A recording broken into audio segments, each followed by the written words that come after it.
জীবনে দুই ধরনের মানুষের থেকে দূরে থাকবেন, এক ব্যস্ত মানুষ, দুই অহংকারী মানুষ। কারণ ব্যস্ত মানুষেরা নিজের ইচ্ছে ছাড়া কথা বলে না, আর অহংকারী মানুষেরা নিজের স্বার্থ ছাড়া পাশে থাকে না। কিছু কিছু সম্পর্ক শেষ হয়েও হয় না।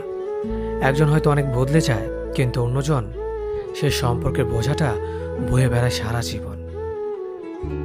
যে তোমাকে ভালোবাসে তাকে কখনো ঘৃণা করবে না, যে তোমাকে বিশ্বাস করে তাকে কোনোদিনও ধোঁকা দিও না। সব সহ্য করা যায়, কিন্তু প্রিয় মানুষের অবহেলা সহ্য করা যায় না।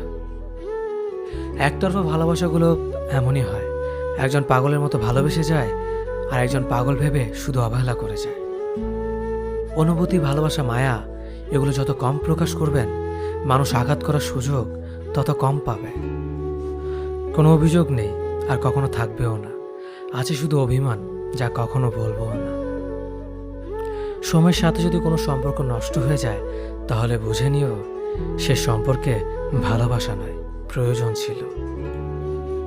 সম্পর্ক কখনো তৃতীয় ব্যক্তির জন্য ভাঙে না। সম্পর্ক ভাঙে তার জন্য যে তৃতীয় ব্যক্তিকে প্রশ্রয় দিয়েছে। সত্যিকারের ভালোবাসার মানুষ তো সেই যে ঠান্ডা লাগা গলা আর কান্না ভেজা গলার পার্থক্যটা বোঝে। আঘাত ছাড়া জীবনে কখনো উন্নতি করা যায় না। জীবনে যত আঘাত পাবে, ততই কাছের মানুষগুলোকে চিনতে পারবে। কাউকে মারার জন্য বিষের প্রয়োজন হয় না, ছোট ছোট অবহেলাগুলোই যথেষ্ট। গুরুত্ব তাকেই দিও যে তোমার মূল্যটা বোঝে। ঠাট্টা ছলে যে তোমাকে মানুষের সামনে অপমান করে, তাকে বন্ধু মানিও না। প্রিয় মানুষের সাথে কথা না বলে থাকাটা সত্যিই খুব কষ্টের। ধৈর্য মানুষকে উন্নত করে, রাগ মানুষকে ধ্বংস করে। জীবনে তিনটি কথা মনে রাখবেন: যে তোমাকে বিপদের দিনে সাহায্য করেছে তাকে কোনোদিনও ভুলবে না। মায়া ত্যাগ করতে শেখো, দেখবে কষ্ট এমনিতেই কমে যাবে।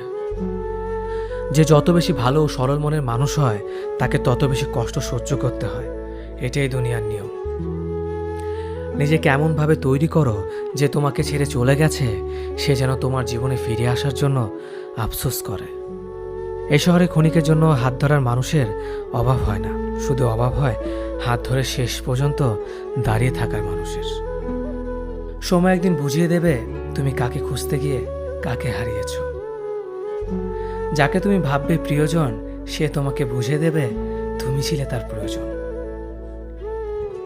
মানুষের জীবনে যে জিনিসটা থাকা সবচেয়ে বেশি প্রয়োজন তা হলো ধৈর্য।